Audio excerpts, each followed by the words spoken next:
नमस्कार. मधुमेहावर नियंत्रण ठेवताना फळं खावीत की नाही हा प्रश्न अनेकांना पडतो. चला तर मग आजच्या या भागात आपण जाणून घेऊया की आमच्या स्रोतानुसार मधुमेहासाठी सर्वोत्तम 5 फळं कोणती आहेत.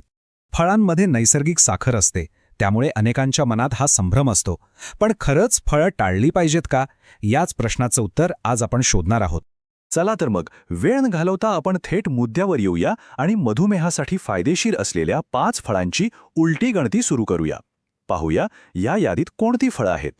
तर आपल्या यादीत 5व्या क्रमांकावर कोणतं फळ आहे? हे फळ फायबरने परिपूर्ण आहे, जे रक्तातील साखर नियंत्रणात ठेवण्यासाठी खूप महत्त्वाचं ठरतं. आणि 5व्या क्रमांकावर आहे नाशपाती. हो, नाशपातीमध्ये भरपूर फायबर असल्यामुळे रक्तातील साखरेचं शोषण हळूहळू होतं, ज्यामुळे ती नियंत्रणात राहण्यास मदत होते. आता वळूया 4थ्या क्रमांकाकडे.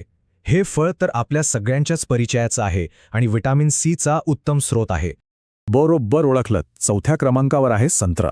यात फायबर आणि व्हिटॅमिन सी तर भरपूर आहेच, पण त्याचा ग्लायसेमिक इंडेक्स कमी असतो.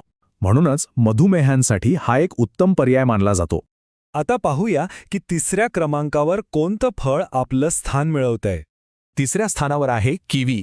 हे दिसायला लहान असलं तरी व्हिटॅमिन सी, ई आणि पोटॅशियमने समृद्ध आहे आणि रक्तातील साखर नियंत्रित ठेवण्यास मदत करतं. चला, आता आपण यादीतील टॉप 2 फळांपर्यंत पोहोचलो आहोत. उत्सुकता नक्कीच वाढली असेल की पहिल्या 2 क्रमांकावर कोण आहे. तर मग 2ऱ्या क्रमांकाचं फळ कोणतं असेल बरं? 2ऱ्या क्रमांकावर आहे हिरवं सफरचंद. यात साखरेचं प्रमाण कमी आणि फायबर जास्त असतं. शिवाय यातले पॉलिफेनॉल इन्सुलिनची संवेदनशीलता सुधारण्यासही मदत करतात. आणि आता नंबर 1, मधुमेहासाठी सर्वात फायदेशीर फळ आमच्या स्रोतानुसार आहे. पहिल्या क्रमांकावर आहेत बेरीज, म्हणजे स्ट्रॉबेरी, ब्लूबेरी, रास्पबेरी यांसारखी फळं.